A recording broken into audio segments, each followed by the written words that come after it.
A Lucid View of History, Volume 6. Do you want to be right, or do you want to win? Go on.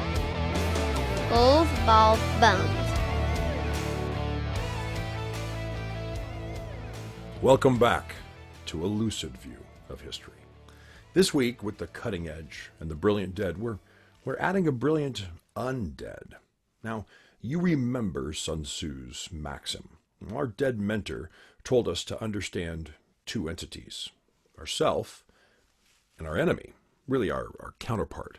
That is our partners, our peers, our companies. We've talked about them. Now we're talking about you. When I start on a journey like this, sometimes I succumb to the conceit that I'm the first traveler on these roads. If your ego, our egos, can get over the fact we're not first or alone, giants will let us stand on their shoulders. Now, let's do exactly that. When you apply strategy, it's important to know yourself and that your behaviors, proclivities, your tools, they can fall into three categories: fragile, resilient, antifragile. Antifragile. Antifragile is a term invented by Nassim Nicholas Taleb. His books are worth reading and rereading. Links will be below. You and your company can be fragile, resilient, or antifragile. Here's your mnemonic to distinguish the three: bulls, balls, bones. Now, bulls are fragile. Throw one against the wall, it breaks. Balls are resilient. They distend, bounce, regain their former shape. Bones? Well, load-bearing exercises cause micro damage to your body. And when you heal, this prevents your bones from becoming brittle and muscles from atrophy. Antifragile. Can this be true of people? Real life strategy is not chess, it's chess boxing. If you can't take a punch, you're not going to be able to execute your cunning plan. How do bowls, balls, and bones apply to strategy? Well, I've linked to a terrific article by Samuel Zelinsik in Military Strategy magazine. Here's the takeaway. Fragile. If you are fragile, where you are fragile, the enemy is likely to succeed against you with any strategy. In fact, most historical battles reflect a mismatch of fragile opponents, resulting in the least fragile party winning. Any decent strategy, reasonably applied, will succeed. We don't want to learn, our survival lessons only from this classroom. Resilient. I can raise another army. I can find more allies. I shall return. Resilient enemies are difficult to defeat, but it is likewise difficult and costly to remain resilient. Now, this is the standard, the ideal we set for our heroes. We tell ourselves we can either be fragile or resilient. But what about anti-fragile? How does this apply to people and strategy?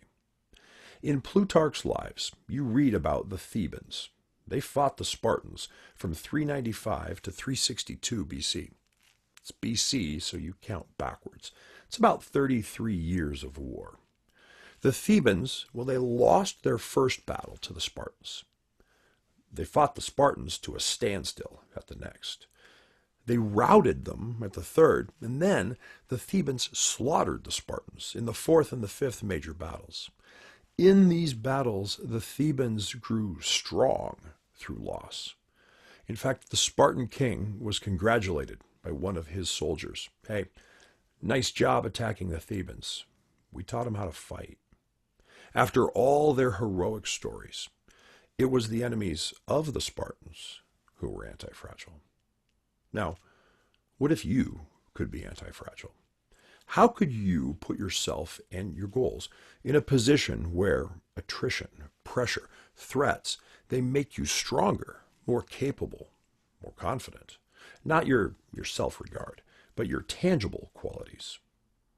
Have you done a net assessment of yourself, your partners, and the circumstances?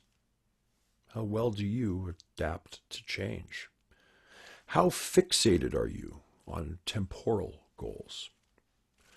At its essence, the most important lesson that I have learned here is to ask myself this question right now. Do I want to be right, or do I want to win? As you evaluate the 4 toolboxes of strategy from each of the generations of war, weigh carefully where you are fragile, resilient, anti-fragile. Make a disciplined, intellectual decision of the will to shift your fragile bull towards a resilient ball, or even better, an anti-fragile bone. How do you know where you're anti-fragile?